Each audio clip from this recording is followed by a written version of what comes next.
ലീനയെ പുറത്താക്കാനുള്ള ശ്രമത്തെ തടഞ്ഞ് സ്റ്റാൻലി.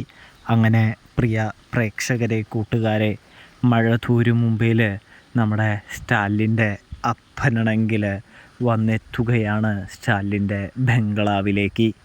അതായത് സത്യം പറഞ്ഞു കഴിഞ്ഞാൽ ആർക്ക്, നമ്മുടെ ഡ്രൈവർക്കും കാര്യസ്ഥനും അടുക്കളയിലെ കുക്കിനും അലീന പറയുന്ന കഥയങ്ങട് വിശ്വാസം അങ്ങട് ആകുന്നില്ല. അതായത് എന്തു വെച്ചാൽ അലീന അനാഥാലയത്തിലാണ് താമസിച്ചതെന്നും കൂടാതെ ഒരുപാട് പട്ടിണി കിടന്നിട്ടുണ്ടെന്നും പറയുന്നുണ്ടല്ലോ. അതുകൊണ്ട് തന്നെ നമ്മുടെ അലീന കളവാണ് പറയുന്നത്. ഇതേതാണ്ട് നമ്മുടെ കേണൽ സാബിനെ പറ്റിക്കാൻ വേണ്ടിയുള്ള ഏർപ്പാടാണ് എന്നൊക്കെ പറയാണ് നമ്മുടെ ഡ്രൈവർ ആരുടെ അടുത്ത്, കാര്യസ്ഥൻ്റെ അടുത്തും കുക്കിൻ്റെ അടുത്തും. അതുകൊണ്ട് തന്നെ എന്തായാലും സ്റ്റാലിൻ്റെ അപ്പച്ചനെ വിളിച്ച് പറഞ്ഞു കഴിഞ്ഞാൽ അദ്ദേഹം വന്ന് ഈ കള്ളത്തരമൊക്കെ പൊളിച്ചടുക്കിക്കോളുമെന്ന് പറയുകയാണ് നമ്മുടെ ഡ്രൈവർ. അതുകൊണ്ട് തന്നെ കാര്യസ്ഥനാണെങ്കിൽ ഡ്രൈവറിൻ്റെ വാക്ക് കേട്ടുകൊണ്ട് സ്റ്റാലിൻ്റെ അപ്പനായ കുട്ടിയച്ഛനെ വിളിക്കുകയാണ് എന്ന് കാണാം. വിളിച്ച് അലീന വന്ന കാര്യവും അലീന മകളാണെന്ന് ഞങ്ങളോട് എല്ലാവരോടും പറഞ്ഞ കാര്യവും പറയുകയാണ് കേട്ടോ. ഇതേ സമയം അവിടെ ഇങ്ങനെയൊരു സംഭവം നടന്നോ എന്ന് കുട്ടിയച്ഛൻ ചോദിക്കുകയാണ്. അതെ എന്ന് പറയുന്നു. നിങ്ങൾ, അതായത് സാറൊന്ന് വന്ന് കാര്യങ്ങളൊക്കെ ഒന്ന് ശരിയാക്കണമെന്ന് കൂടി പറഞ്ഞു വയ്ക്കുകയാണ് എന്ന് കാണാൻ കഴിയും.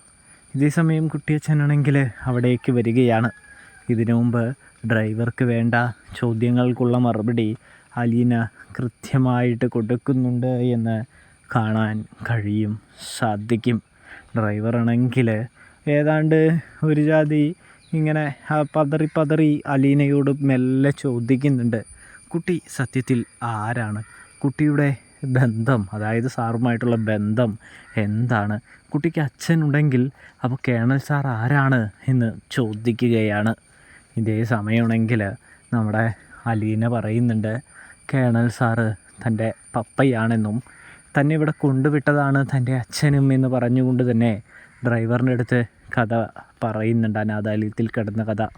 ഈ സമയം ഡ്രൈവർ അതൊന്നും വിശ്വസിക്കാനായിട്ട് തയ്യാറല്ല, ഒരുക്കമല്ല എന്ന് കാണാൻ സാധിക്കും. അതുകൊണ്ട് തന്നെയാണ് ഡ്രൈവർ കുട്ടിച്ചായനെ വിളിച്ച് കാര്യങ്ങളൊക്കെ പറയുന്നത്. അതുകൊണ്ട് കുട്ടിച്ചായൻ വന്നെത്തുകയാണ് എന്നും കാണാൻ സാധിക്കുന്നുണ്ട്.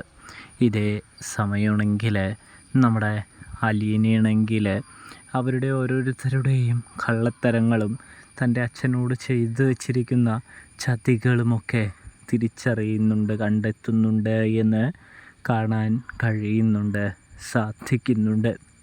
അതുകൊണ്ട് തന്നെ നമ്മുടെ അലീന അതിനെക്കുറിച്ച് സ്റ്റാലിനോട് സംസാരിക്കാനായിട്ട് ഒരുങ്ങുകയാണ് എന്നും കാണാൻ സാധിക്കും. അങ്ങനെ നമ്മുടെ അലീന ഒരു വശത്ത് ഇങ്ങനെ നിൽക്കുകയാണ്, സ്റ്റാലിൻ മറുവശത്ത് ഇങ്ങനെ നിന്ന് അലീന പറയുന്നതൊക്കെ കേൾക്കുകയാണ് എന്ന് കാണാം. അലീന പറയുന്നത് വേറെ ഒന്നുമല്ല, ഈ ചിട്ടകളിൽ മാറ്റം വരുത്തണം. അച്ഛൻ്റെ ഒരുപാട് പണം വെറുതെ ആവശ്യമില്ലാതെ പോകുന്നുണ്ട്. അച്ഛൻ്റെ ജോലിക്കാർ തന്നെ പറ്റിക്കുന്നുണ്ട്, കബളിപ്പിക്കുന്നുണ്ട് എന്ന് അലീന പറയുമ്പോൾ സ്റ്റാലിനത് വിശ്വസിക്കാൻ തയ്യാറല്ല. ഇതേ സമയം അച്ഛന് സംശയവും കാര്യങ്ങളും ഉണ്ടെങ്കിൽ ഞാൻ പറയുന്ന ആ സമയം അച്ഛനൊന്ന് എഴുന്നേറ്റ് നോക്ക്, അപ്പോൾ അറിയാം എന്ന് പറയുന്നു. അങ്ങനെ സ്റ്റാൻലി അലീനയുടെ വാക്ക് കേട്ട് അലീന പറഞ്ഞത് പ്രകാരം എഴുന്നേൽക്കുകയാണ് കേട്ടോ. ഇതേ സമയമാണെങ്കിൽ വീട്ടുജോലിക്ക് വന്ന ചേച്ചി സഞ്ചി ഇല്ലാതെ, അതായത് വെറുതെ കൈവീശി സഞ്ചിയും കൊണ്ട് വന്നിട്ട് പോകുമ്പോൾ സഞ്ചി നിറയെ സാധനങ്ങളൊക്കെ ആയിട്ട് പോകുന്നത് സ്റ്റാലിൻ കാണുകയാണ്. ഇതേ സമയം സ്റ്റാലിനൊരു കാര്യം മനസ്സിലാകുന്നുണ്ട്.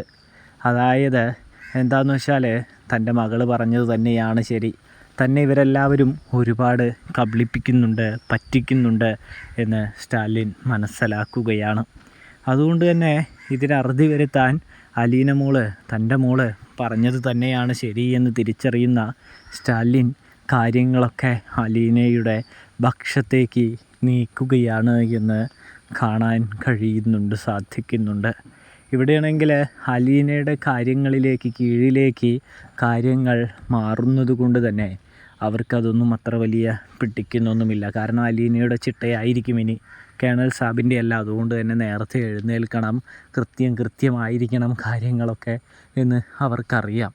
അതുകൊണ്ട് തന്നെയാണ് അവർ ഇങ്ങനെ അലീനയെ എത്രയും പെട്ടെന്ന് പറഞ്ഞു വിടാനായിട്ട് ശ്രമിക്കുന്നത് കേട്ടോ. അപ്പോഴേക്കും നമ്മുടെ സ്റ്റാലിൻ്റെ അപ്പനായ കുട്ടിയച്ഛൻ അവിടേക്ക് കടന്നു വരികയാണ് എന്ന് കാണാൻ സാധിക്കുന്നുണ്ട്.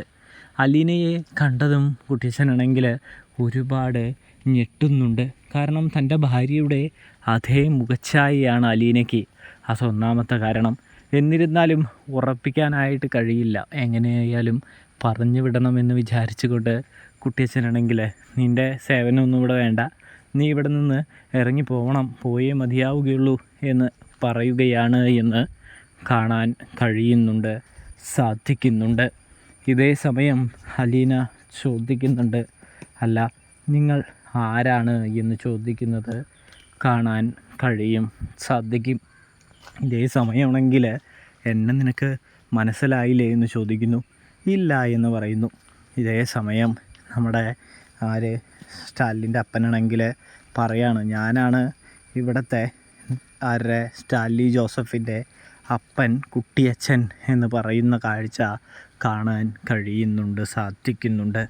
ഇതേ സമയം ഇത് തൻ്റെ മുത്തച്ഛനാണെന്ന് തിരിച്ചറിയുന്ന അലീന മുത്തച്ഛന് വേണ്ട ആദരവും ബഹുമാനവും ഒക്കെ കൊടുക്കുന്നുണ്ട് എന്ന് കാണാൻ സാധിക്കും. തുടർന്നാണെങ്കിൽ നമ്മുടെ അലീനയാണെങ്കിൽ അച്ഛൻ പറഞ്ഞാൽ താൻ പൊയ്ക്കോളാമെന്ന് പറയുകയാണ്. അങ്ങനെ ഇവിടെ കുട്ടിയച്ഛൻ അലീനയെ പുറത്താക്കാനായിട്ട് ശ്രമങ്ങൾ നടത്തിക്കൊണ്ടിരിക്കവേ നമ്മുടെ സ്റ്റാലിൻ അവിടേക്ക് കടന്നു വന്നിട്ട് പറയുന്നുണ്ട്, പപ്പ എന്തൊക്കെയാണ് ഈ ചെയ്യുന്നത്? എന്ത് ആവശ്യകതയുണ്ട് അപ്പനെ ഞാൻ കൊണ്ടുവന്ന എൻ്റെ മകളെ പുറത്താക്കാനായിട്ട്? ഇവൾ എൻ്റെ മകൾ തന്നെയാണ്. ഇവളുടെ മുഖത്തേക്കൊന്ന് നോക്ക്, നമ്മുടെ അമ്മച്ചിയുടെ മുഖമല്ലേ, എന്നിട്ടും പപ്പയ്ക്ക് മനസ്സിലാകുന്നില്ലേ എന്ന് ചോദിക്കുകയാണ്. കൂടാതെ തന്നെ പപ്പയെ ആരാണ് വിവരം അറിയിച്ചത് എന്ന് കൂടി ചോദിക്കുമ്പോൾ ഡ്രൈവറാണെന്ന് പറയുന്നു. ഇതേ സമയമാണെങ്കിൽ നമ്മുടെ സ്റ്റാലിന് കാര്യം മനസ്സിലാകുന്നുണ്ട്. അതായത് അവരുടെ കള്ളത്തരങ്ങളെല്ലാം പിടിച്ചതുകൊണ്ട് തന്നെ അലീനയെ എത്രയും പെട്ടെന്ന് ഇവിടെ നിന്ന് ഓടിച്ചു വിട്ട് അവരുടെ കള്ളത്തരങ്ങളൊക്കെ മെയിൻറ്റെയിൻ ചെയ്യാൻ വേണ്ടിയാണ് അവർ ഇങ്ങനെ ചെയ്യുന്നതെന്ന് തിരിച്ചറിയുന്ന സ്റ്റാലിനാണെങ്കിൽ പപ്പയോട് പറയുന്നുണ്ട്, അതൊരിക്കലും നടക്കാനായിട്ട് പോകുന്നില്ല. അലീന എൻ്റെ മകളാണ്, അവൾ എൻ്റെ കൂടെ തന്നെ ഈ വീട്ടിലുണ്ടാകും. അവളെ ഒരിക്കലും പറഞ്ഞു വിടാൻ ഞാൻ തയ്യാറല്ല എന്ന് പറയുന്നത് കാണാൻ സാധിക്കുന്നുണ്ട്. ഇതേ സമയം സ്റ്റാലിൻ്റെ തീരുമാനത്തെ അംഗീകരിക്കുകയാണ് കുട്ടിയച്ഛൻ. അപ്പോൾ സബ്സ്ക്രൈബ്